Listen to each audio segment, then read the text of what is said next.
जी, स्वागत है आपका। स्ट्रॉन्ग नोट पे FY24 क्लोज हुआ है सर, और स्ट्रीट ने भी उसको सलामी दी है। थोड़ा सा मैं अब एक पिक्चर लेना चाहूँगा कि एग्जैक्टली ये जो FY25 का फर्स्ट क्वार्टर है जा कैसे रहा है। अच्छा, हल्का सा मार्जिन्स की ट्रेजेक्टरी पे पहली प्रतिक्रिया चाहूँगा मैं आपकी। ये मार्जिन्स अप्रॉक्सीमेटली जो आपके रहे इस बार 40% की ट्रेजेक्टरी में वर्सेस 46%, उसका रीज़न क्या था, और इस साल के लिए मार्जिन्स की ट्रेजेक्टरी क्या बिलीव करते हैं आप होगी? धन्यवाद और चैनल में बुलाने के लिए। मैं अपने सवाल को 3 भागों में बांटना चाहता हूँ। पहला तो बिज़नेस, तो जिस तरीके का बिज़नेस एनवायरनमेंट है और जिस तरीके की इंफ्रास्ट्रक्चर की बात की जा रही है देश में, जो कि बहुत ही स्ट्रॉन्ग पॉलिसी कमिटमेंट्स के साथ आ रही हैं गवर्नमेंट ऑफ इंडिया की तरफ से। हडको एक ऐसी कंपनी है जो हाउसिंग में और अर्बन इंफ्रास्ट्रक्चर में के डेवलपमेंट के लिए काम करती है। हम फाइनेंस तो करते ही हैं, साथ साथ कंसल्टेंसी और ट्रेनिंग में भी काफ़ी काम करते हैं। तो एक बहुत ही सस्टेनेबल तरीके का हमारा बिजनेस मॉडल है। पिछले साल हमने काफ़ी अच्छी ग्रोथ देखी और हमारी पाइपलाइन जो सैंक्शन की थी, अगर आप देखें तो उसमें करीब 255% का इजाफा हुआ है और हम 82,000 प्लस सैंक्शन कर चुके हैं लास्ट फाइनेंशियल ईयर में, जो कि डिस्बर्समेंट शुरू हो चुके हैं और इस क्वार्टर 1 से उसका असर दिखाई देने लग जाएगा। हमारी लोन बुक ग्रोथ पिछले साल करीब 15% की रही है। हमारा प्रॉफिट्स काफ़ी बड़े हैं, 1700 करोड़ से हम 2100 करोड़ पर आ चुके हैं। हम पैरेलली काफ़ी एक्शंस लेते हैं अपनी प्रॉफिट्स को बढ़ाने के लिए, जो आप बात कर रहे हैं, हमारे स्प्रेड्स को बढ़ाने के लिए, जिसमें एक तरीका है कि जो हमारी बुक थी जो अंडर स्ट्रेस चल रही थी, उसके ऊपर हमने काफ़ी खास फोकस किया और करीब 6 बड़े हमारे अकाउंट्स को हमने रिजॉल्व किया। इसके अलावा भी कुछ अकाउंट्स को रिजॉल्व किया। काफ़ी राइट ऑफ्स को, काफ़ी प्रोविजनिंग को हमने वापस लाए अपने अकाउंट्स में, जिसने हमारी बॉटम लाइन सुधारी। और देन हमने दूसरा काम किया कि अपने जो कॉस्ट ऑफ फंड्स हैं उसको किस तरीके से कम किया जाए। बहुत ही अलग अलग तरीके के मेजर्स लिए गए, उनमें से कुछ बहुत ही इनोवेटिव मेजर्स लिए गए, और जिसके कारण इस हाई प्राइस रेजीम में भी हमने अपनी कॉस्ट ऑफ फंड को करीब 26 पैसे से कम किया। मतलब जो पिछले साल 7.46 थी, वो आज 7.1% के ऊपर हमने लास्ट ईयर में बोरिंग की। जी ओके, मैं संजय जी उस पर आऊँगा। आई थिंक अब बात करते हैं एग्जैक्टली 25 की सर। यहाँ पे जो अर्बन इंफ्रा पाइपलाइन है वो कैसी नज़र आ रही है आपको? फर्स्ट हाफ कैसा रहेगा, और साथ ही साथ जो ये FY25 में आपका टोटल डिसबर्समेंट्स, इसमें कितने इजाफे की उम्मीद है आपको? इस पर थोड़ी टिप्पणी करेंगे? जी, जो हमारी इंटरनल गाइडलाइंस हैं उसके हिसाब से हमने गाइडेंस किया है।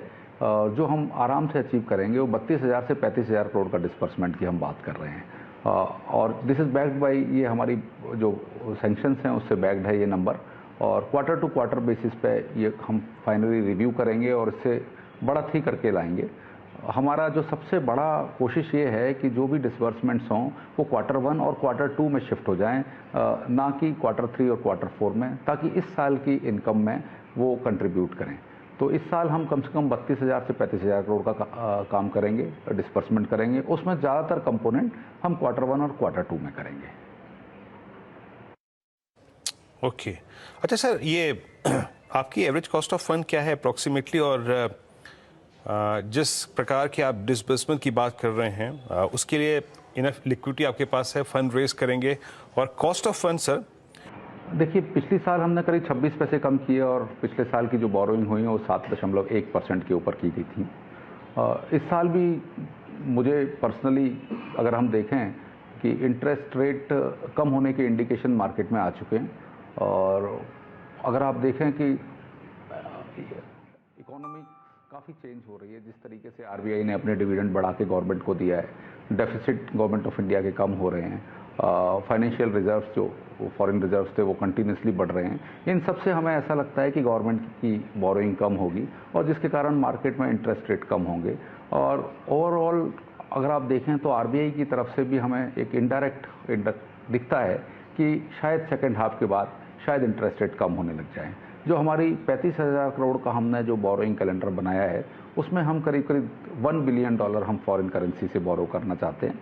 और जो हमारा पिछले साल का एक्सपीरियंस रहा है, हम 100 मिलियन के लिए JPY में गए थे, और जिसकी ओवरऑल कॉस्ट हमें करीब करीब 1-1.25% कम आ रही है डोमेस्टिक से। तो जो हम 100 मिलियन लेने गए थे तो हमें करीब करीब 200 मिलियन का अमाउंट मिल गया, जिसमें से 100 मिलियन इस फाइनेंशियल ईयर में आ रहा है।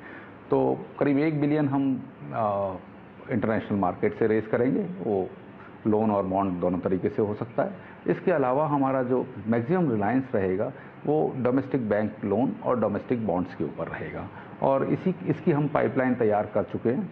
और मुझे लगता है कि विद ऑल मेजर्स, सारे मेजर्स लेने के बाद हम 7.1 से कुछ कम पर ही ये साल ख़त्म करेंगे। ओके सर, अगर बहुत संक्षेप में जवाब दे पाए संजय जी, मेरे पास समय की कमी है। आपके एसेट क्वालिटी को लेकर आपकी टिप्पणी जानना चाहूँगा सर। ग्रॉस एनपीएस और एनपीएस की जो नई ट्रेजेक्ट्री है, आप by the end of this fiscal और by mid of this fiscal क्या एक्सपेक्ट कर रहे हैं? कितना इंप्रूवमेंट एक्सपेक्ट कर रहे हैं आप? जैसे कि आपने कहा कि कुछ अकाउंट्स में आप लोगों ने बड़े कदम लिए हैं, एडजस्टमेंट्स की हैं, उसके मद्देनजर। सर हमारा नेट एनपीए अभी 0.36% आ चुका है, जो मेरे हिसाब से बेस्ट इन द इंडस्ट्री है। पिछले साल में हमने ग्रॉस को भी 3.4 से 2.7 पर लेके आए हैं। अगले साल के लिए मैं आपको बता दूं, ये 0.36 से हम कम से कम 0.25 टू 0.3 के लेवल पे कम करके ख़त्म करेंगे नेट एनपीए को। सिमिलरली करीब 2% के ग्रॉस एनपीए के ऊपर आ जाएंगे। एसेट क्वालिटी रिजोल्यूशन ये हमारा सबसे बड़ा प्राइम ऑब्जेक्टिव है, जिसके ऊपर हम कंटिन्यूसली काम कर रहे हैं। तो एसेट्स में आप देखेंगे इस साल में काफ़ी कुछ काम किया जाएगा, और 2% के ग्रॉस एनपीए और 0.25 टू 0.3% के नेट एनपीए के ऊपर आएंगे हम। ओके संजय जी, बहुत बहुत शुक्रिया, आप इस कार्यक्रम में शामिल हुए, सभी मुद्दों पे बातचीत करिए।